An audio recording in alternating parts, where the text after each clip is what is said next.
Test 1. You will hear a number of different recordings, and you will have to answer questions on what you hear. There will be time for you to read the instructions and questions, and you will have a chance to check your work. All the recordings will be played once only. The test is in 4 sections. At the end of the test, you will be given 10 minutes to transfer your answers to an answer sheet. Now turn to Section 1. Section 1. You will hear a conversation between a clerk from a moving company and a woman who wants to relocate to the United States. First, you have some time to look at questions 1 to 6.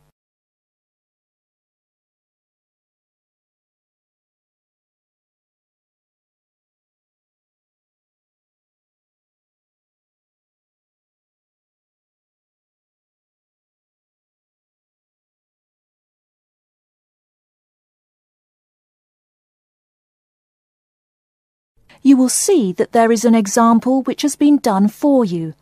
On this occasion only, the conversation relating to this will be played first. Good morning, ma'am, and welcome to Australia's moving experience. How can I help you? Well, I hope you can help me. I'm so up in the air right now.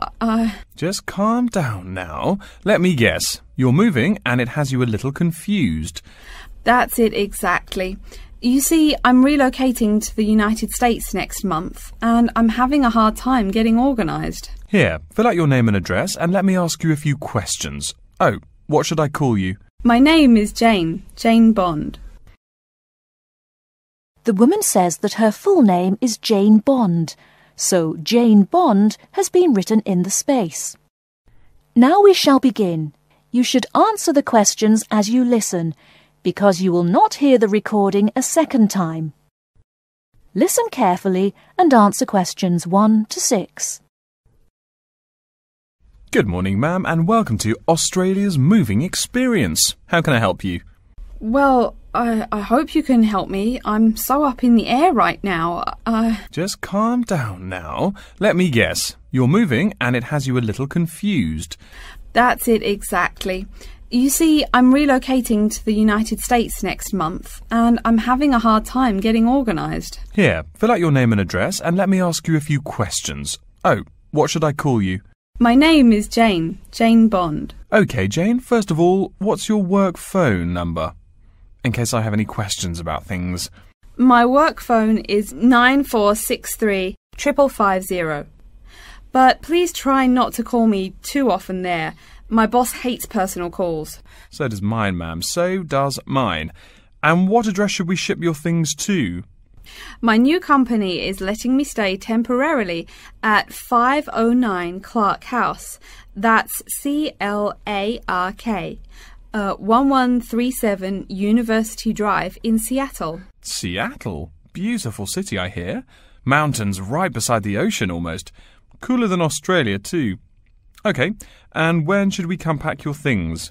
I guess that would be on Monday, March 11th. Do you want any help with an after-packing clean-up? We do that for a small additional charge. Yes, that would be helpful. I promised the landlord I'd give her the keys back by 5 p.m. on Thursday the 14th. Great. We'll just schedule the clean-up for that day. That way, the place will smell clean and there'll be no dust. Well, you do think of everything. Oh, how much is this going to cost? Here is a list of our basic prices. Oh dear, this seems rather expensive. Yes, ma'am, but you're paying for the best. We're careful and we're fast. Like we say, the only thing we break are speed records getting you moved. Well, maybe that's so. Oh, I nearly forgot to tell you. I don't want my furniture shipped with me. I won't be looking for an apartment till after I arrive in America. Would it be possible to put my furniture in storage here for a month, then have it sent along later? Of course, we do that all the time. A couple of other things. Here at A Moving Experience, we try to pack your things logically. We don't just throw stuff in boxes. Before you hear the rest of the conversation, you have some time to look at questions 7 to 10.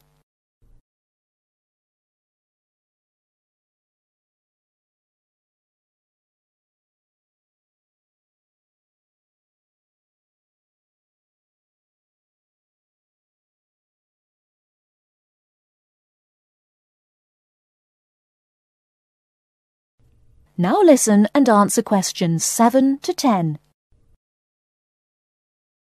Do you have any special requests? You know, things you want packed in some special place so you know where to find them. Like what? Oh, I don't know. Things like dishes, maybe. Not to be rude, but you look like a lady who likes to eat. Ah, yes, I need my dishes and things where I can find them quickly. Great. We'll put those dishes and cutlery in what we call the emergency pack. Can you think of anything else?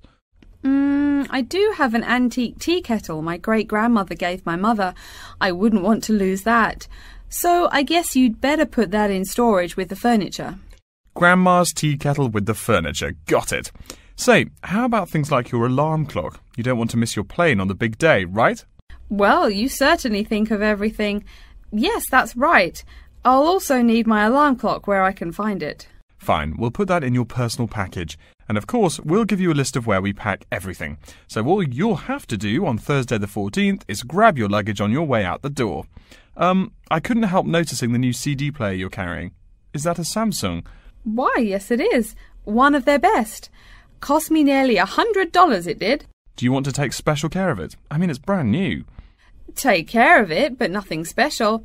You can just put it in storage with the furniture. That looks like everything we need here. I guess you're all set. That was certainly quick. Thank you, young man. This has been a most moving experience. That is the end of section 1. You now have half a minute to check your answers.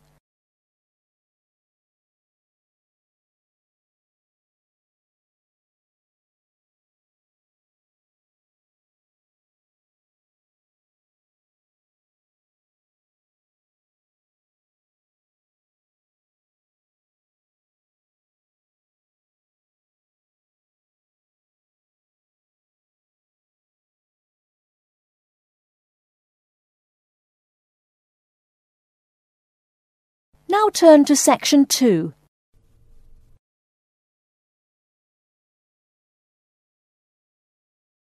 Section 2. You'll hear an introduction to a conference on computer system language learning. First, you have some time to look at questions 11 to 16.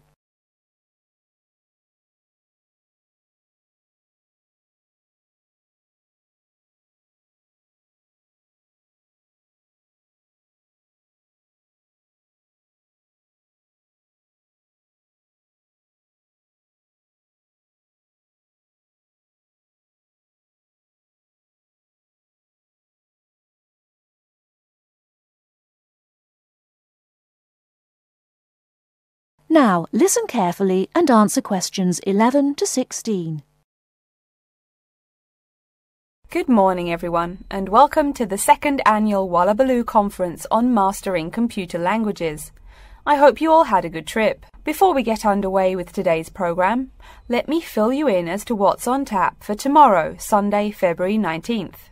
At 9 a.m, right here in the main hall, we'll be hearing a lecture from Dr. John Smith about computer as teacher.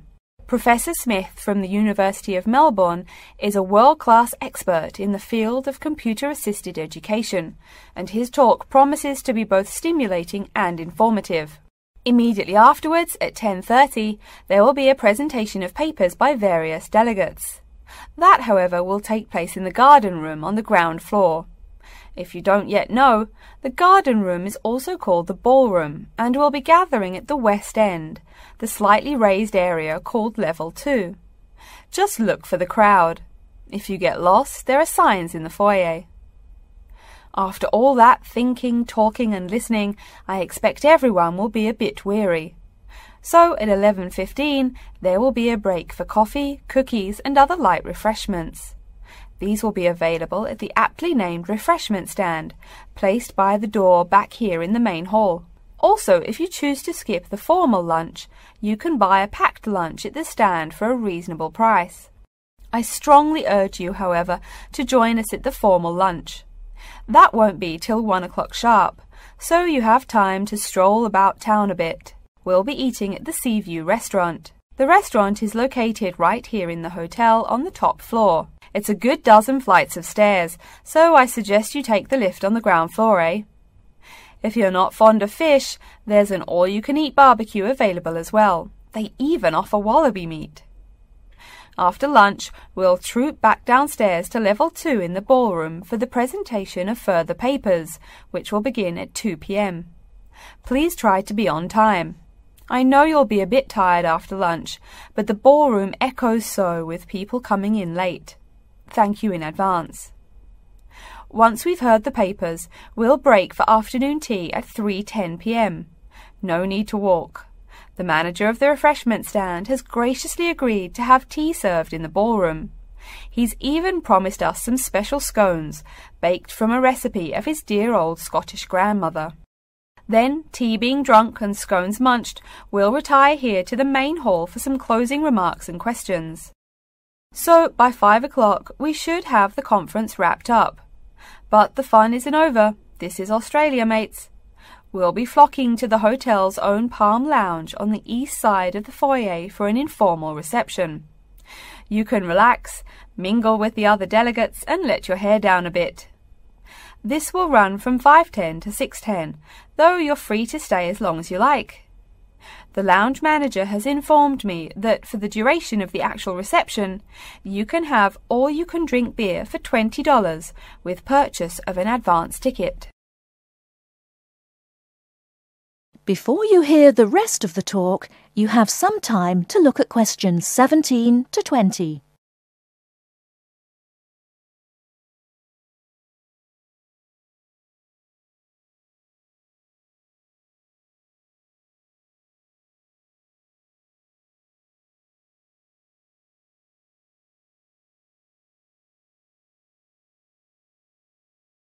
Now listen and answer questions 17 to 20.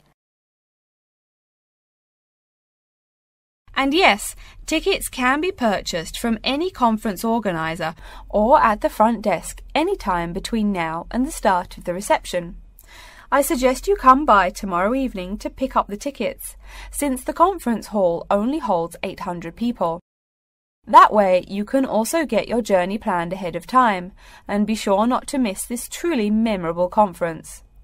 If you want cocktails, however, I'm sorry, you'll have to pay for those at the regular price. Oh my goodness! Speaking of paying, I see I forgot to tell you a couple of things. The first is about lunch. The charge for the lunch will be $15 for all you delegates. If you have guests with you, the cost is $25 for the general public and $6.50 for children under the age of 10. That's $15 each, not total for everyone. Another item is about the lunch menu. I very much urge you to try the fish. I mean, look at the restaurant's name, the Sea View. As the name suggests, it is a famous seafood restaurant. The chef is a Basque from Spain, and he really gets quite put out when people ignore his fish specialities for burgers or barbecue. If fish isn't your thing, though, try the steak.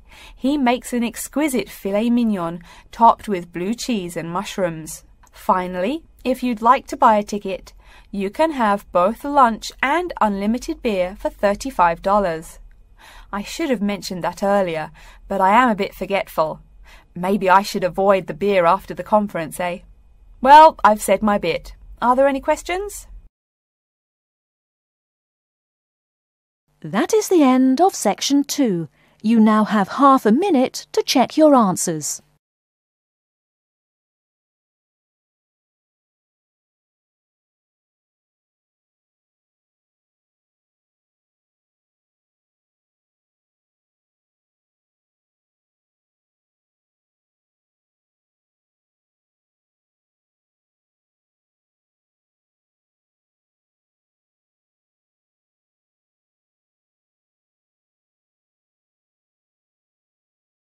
Now turn to section 3.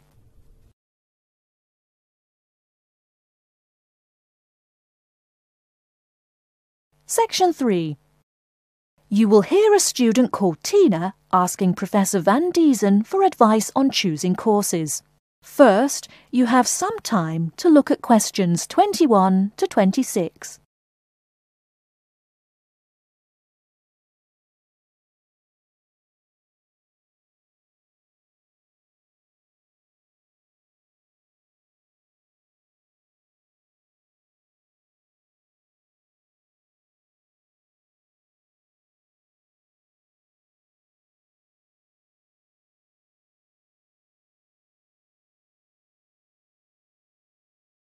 Now listen carefully and answer questions 21 to 26.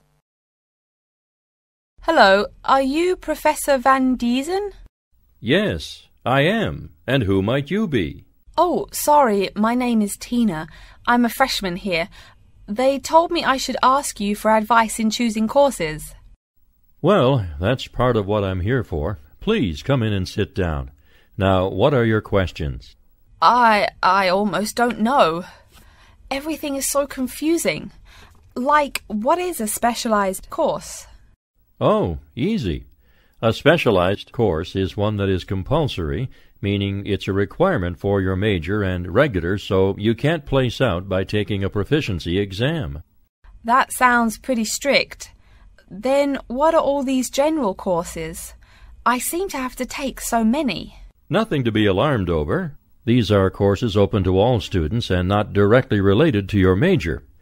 The university offers these general courses to choose so that you can become more well-rounded individuals. For example, I see you're a microbiology major, so it might be a good idea to take some literature or history courses so that you can know something besides all science. You mean these courses are like for fun? That might be one way to look at it, but don't tell the literature professor such a thing. Think of a general course as the opposite of a specified course. A specified course is one that pertains directly to your major. So, can I take any microbiology course I want? Let's see. Oh, those courses used to be open to microbiology students only. The good thing is now it's open to students on a flexible schedule, so it's not only for full-time students. So the answer is yes, if you have the instructor's permission. May I ask you why you chose microbiology? Well, I also like plain old biology too. You know, full-size animals. I might even become a veterinarian. Could I take some biology classes? Well, they are open to full-time students only, which I believe is what you are. I don't know how a freshman would get along with microbiology, though. I mean, most of the students presently looking into it are from off-campus. Off-campus?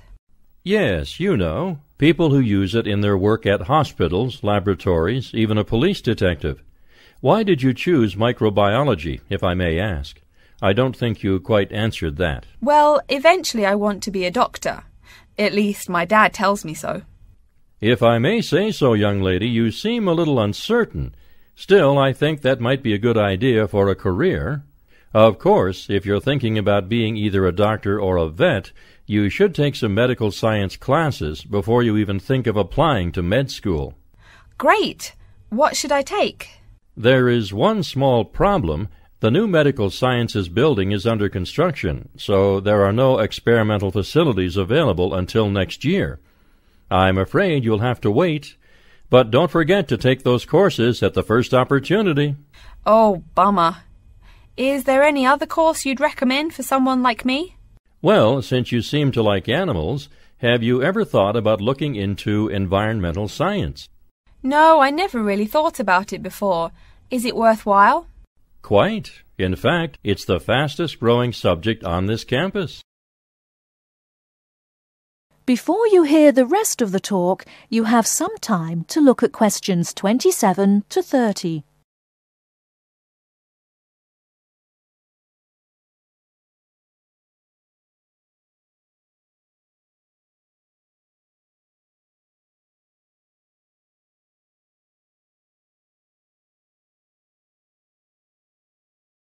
Now listen and answer questions 27 to 30.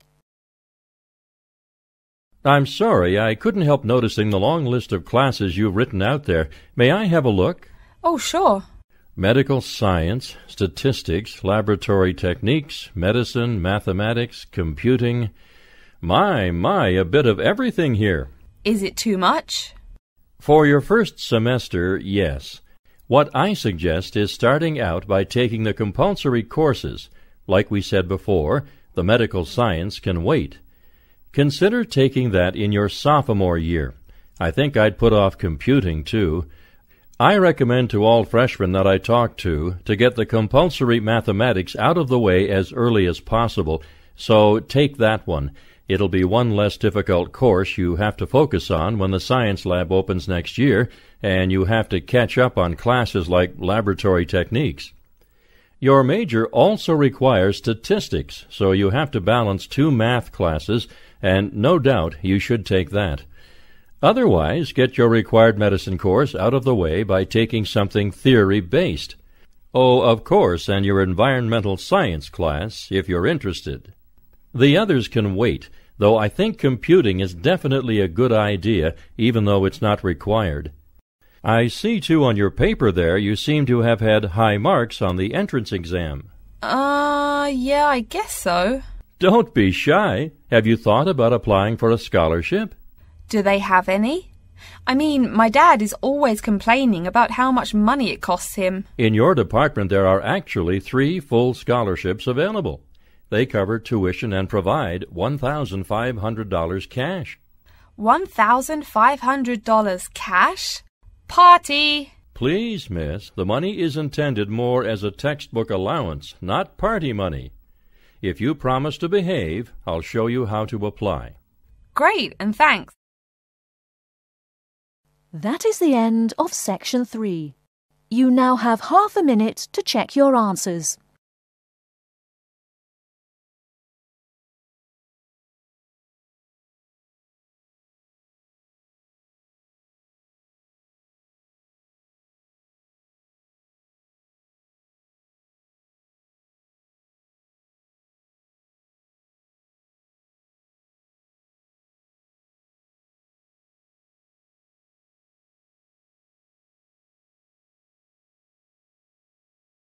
Now turn to Section 4. Section 4. You will hear a lecture about how to choose flooring materials. First, you have some time to look at questions 31 to 40.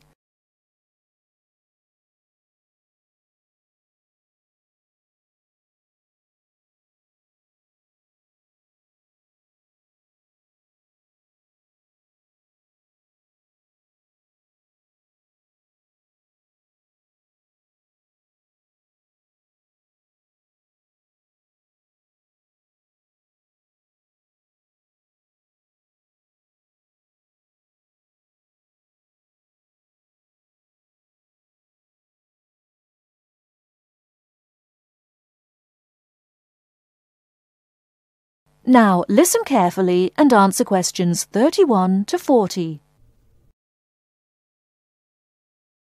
We've been talking about choosing building materials in the last week. Now, a great many factors influence the choice of building materials. You can't make a house of cards, right? And people who live in glass houses and all that. Anyhow, today I'd like to say a few words about flooring. Some artificial materials can be used, like plastic for instance, which offer mixed blessings when used as a flooring surface. On the one hand, plastic is cheaper than nearly any other alternative, short of bare ground. Plastic also does not warp like wood.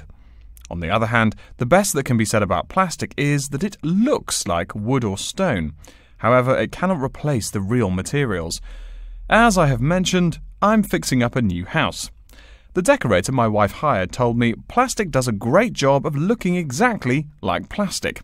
Besides, it scratches easily, fades or discolours, and starts cracking within a year or two.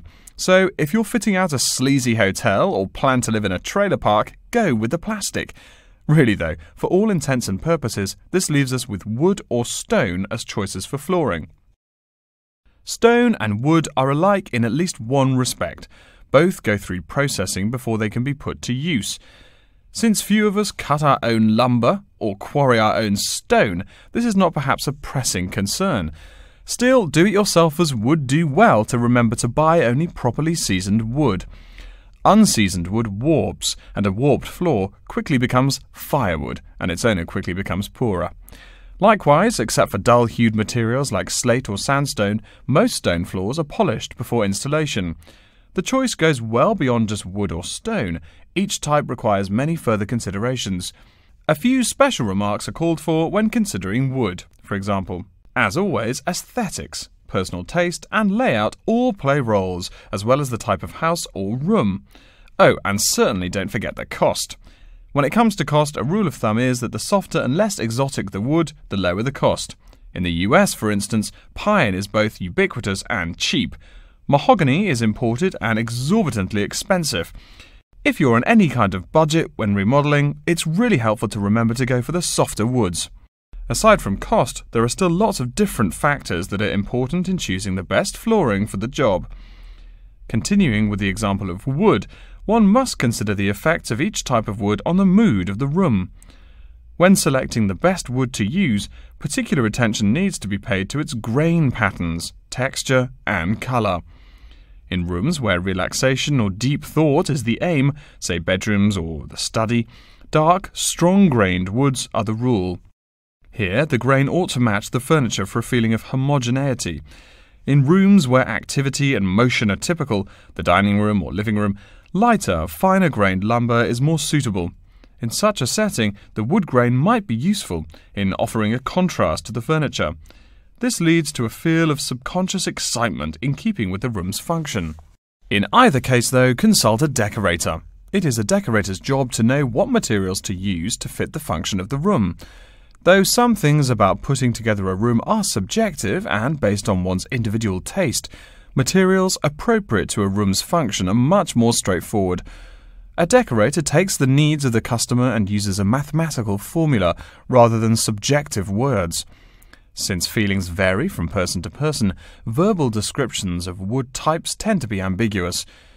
You want the wood you select, not something approximate. And if you do decide to do it yourself, remember that all wood must be treated with preservatives to enhance its appearance and preserve its natural beauty. In the case of stone, or quarry tile, as flat-cut flooring stone is properly called, a new set of considerations must be weighed up. Simple colour aside, the degree of reflection must be kept in mind.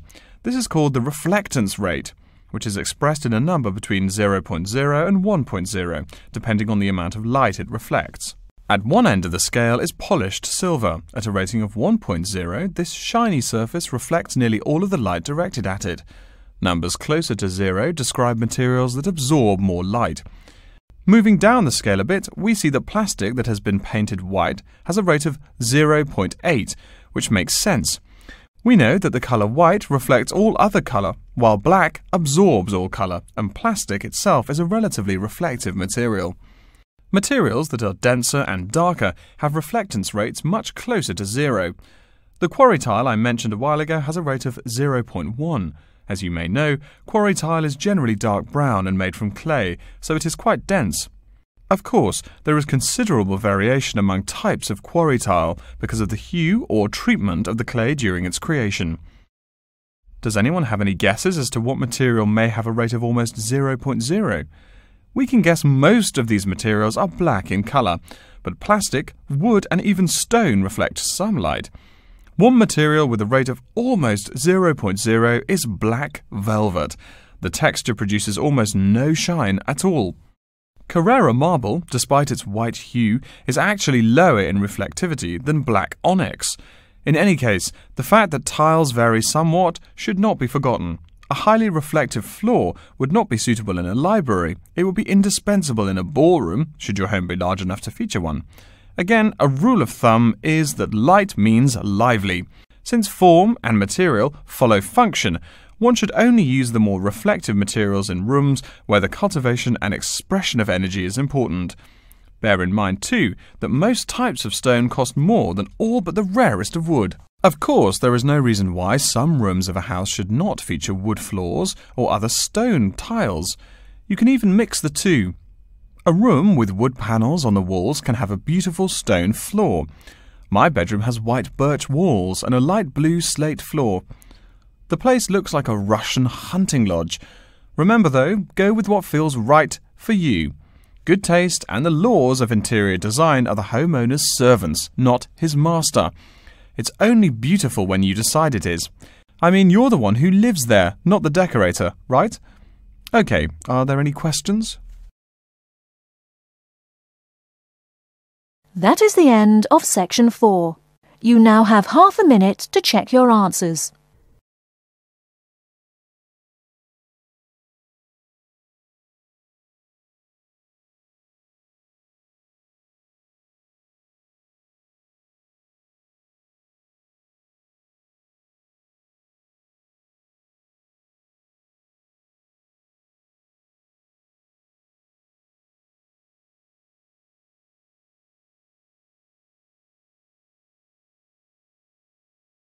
That is the end of the listening test.